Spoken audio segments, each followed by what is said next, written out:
সূরাত আলী ইমরানের 185 নম্বর আয়াতে আল্লাহ তাআলা ইরশাদ করছেন, কুল্লু নাফসিন যায়িকাতুল মাউত, অর্থাৎ প্রতিটি আত্মাকে মৃত্যুর স্বাদ করতে হবে।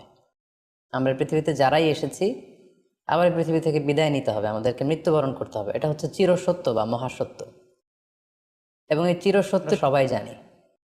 কিন্তু আমরা কোথায় মৃত্যুবরণ করব এ ব্যাপারে আমরা কিছুই জানি না। কিভাবে আমাদের মৃত্যু ঘটবে, কোন প্লেসে, কোন জায়গাতে আমরা মরবো, এ ব্যাপারে আমরা কিছু জানি না।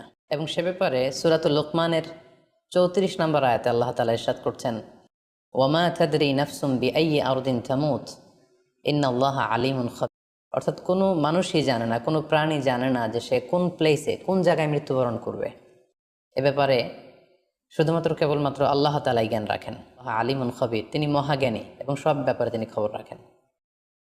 তাহলে কোরআনের দুটি আয়াতের মাধ্যমে আমরা জানতে পারলাম যে আমরা প্রত্যেকেই মৃত্যু করতে যাচ্ছি, আমরা মরবো, এটা নিশ্চিত। কিন্তু কোথায় মরব, কোন জায়গায় আমাদের মৃত্যু ঘটবে, সংঘটিত হবে, এই ব্যাপারে আমরা কিছুই জানি না।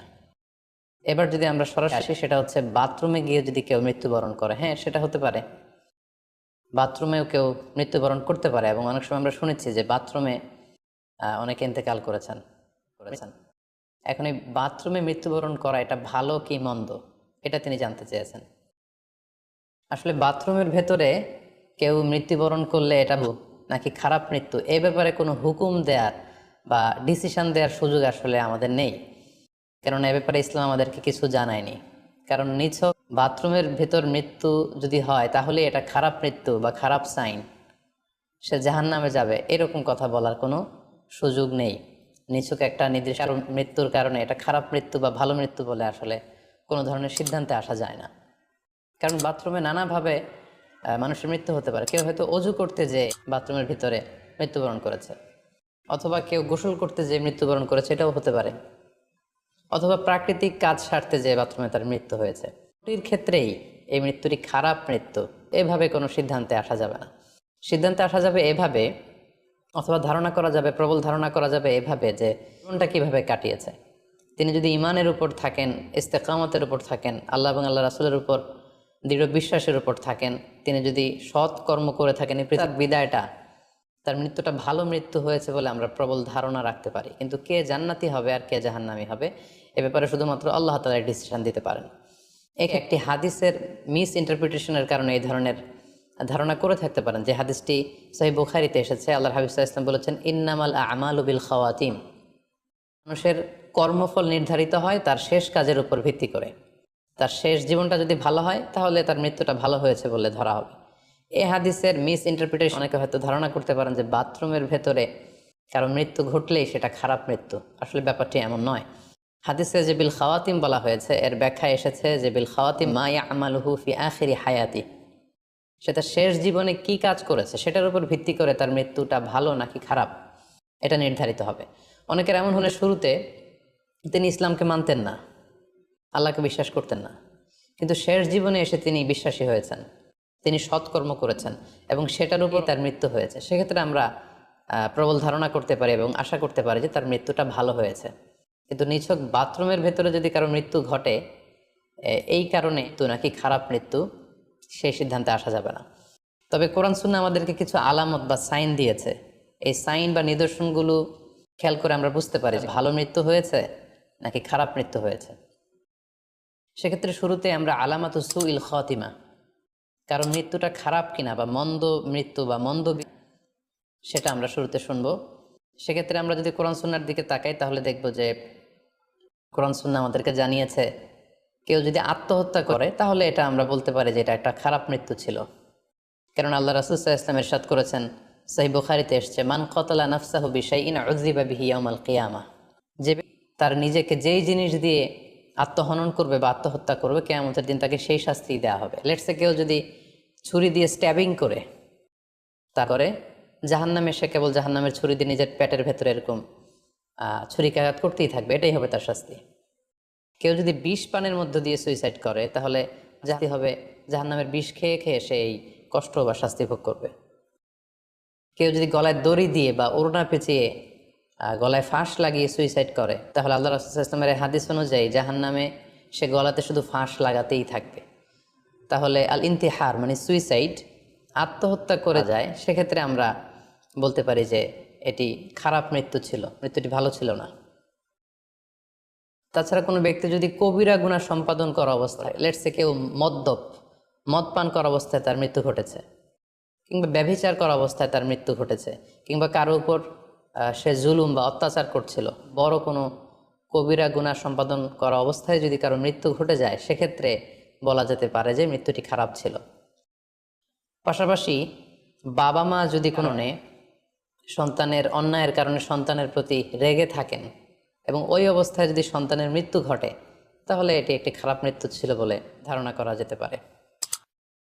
এবং স্বামী যদি তার স্ত্রীর প্রতি রেগে থাকে কোনো স্ত্রীর অন্যায়ের কারণে, এবং সেই অবস্থায় যদি স্ত্রীর মৃত্যু ঘটে, এই মৃত্যুটি মন্দ মৃত্যু বা খারাপ বিদায় ছিল বলে আমরা ধারণা করতে পারি। সবশেষে বলবো যে কোনো ব্যক্তির মৃত্যুতে যদি গোটা মুসলিম উম্মাহ আনন্দ প্রকাশ করে, উল্লাস করে, এটাও ওই ব্যক্তির খারাপ মৃত্যু ছিল বলে ধরে নেওয়া হবে। কারণ সবাই তার অন্যায় থেকে, অত্যাচার থেকে, তার অনিষ্ট থেকে চাচ্ছিল, তার হাফ ছেড়ে বেঁচেছে।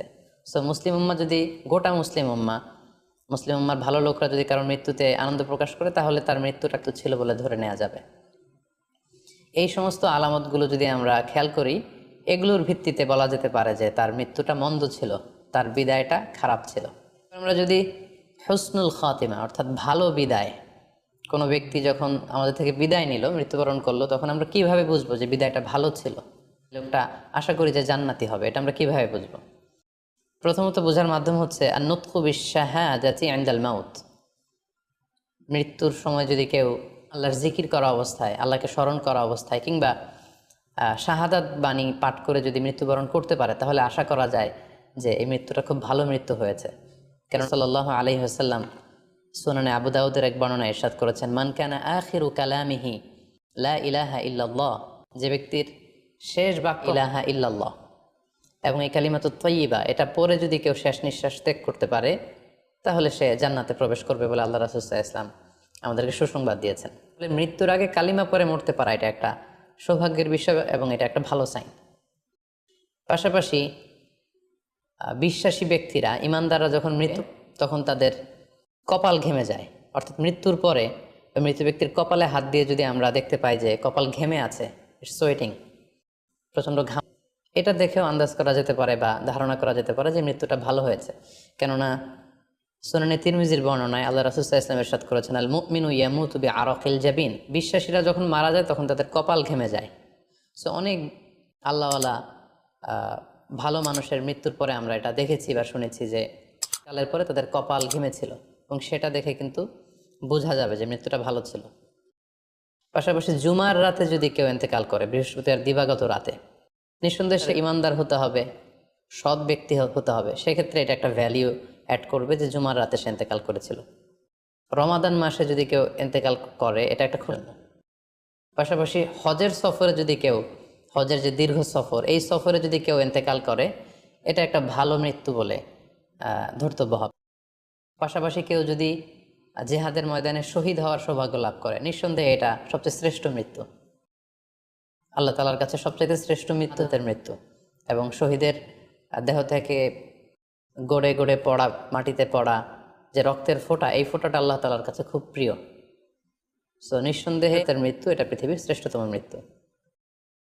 এবং সৎ কাজ করা অবস্থায়, কোনো আমলে সলেহ, ভালো কাজ করা অবস্থায় যদি কারো মৃত্যু ঘটে, লেটস সে কেউ তেলাওয়াত করছিল, হি ওয়াজ রিসাইটিং দ্য হোলি কোরআন, ওই অবস্থায় তার মৃত্যু হয়েছে, কিংবা রোজা মুখে ছিল, সে অবস্থায় তার মৃত্যু হয়েছে, অথবা সেজদায় পড়েছিল, সেজদারত অবস্থায় তার মৃত্যু ঘটেছে। এগুলো হুসনুল খাতিমা অর্থাৎ ভালো বিদায় বা ভালো আলামত। তাহলে আমরা সুউল খাতিমা এবং আলামত হুসনুল খাতিমা, কোন কোন আলামত দেখে আমরা বুঝবো যে মৃত্যুটা খারাপ মৃত্যু ছিল, এবং কোন কোন আলামত দেখে আমরা বুঝবো যে এটা ভালো মৃত্যু ছিল, কোরআন সুন্নাহর আলোকে সেগুলো আমরা জানতে পারলাম। এর কোথাও কিন্তু বাথরুমের ভেতরে মৃত্যুবরণ করলে এটা ভালো মৃত্যু বা খারাপ মৃত্যু, এর কোন সিদ্ধান্তে আসা যাচ্ছে না। সেক্ষেত্রে সেই ব্যক্তি তার শেষ জীবনে কেমন আমল করেছে, তিনি কি ইমানদার অবস্থায় ছিলেন, তিনি কি সৎকর্ম করেছেন, তিনি করতেন কিনা, এগুলোর উপর ভিত্তি করে তার মৃত্যুটা ভালো মৃত্যু বা খারাপ মৃত্যু সেটা আমরা বলতে পারবো, কিন্তু নিছক বাথরুমের ভেতরে কারো মৃত্যু হলেই সেটা মন্দ মৃত্যু, খারাপ মৃত্যু, অপমৃত্যু এরকম ধারণা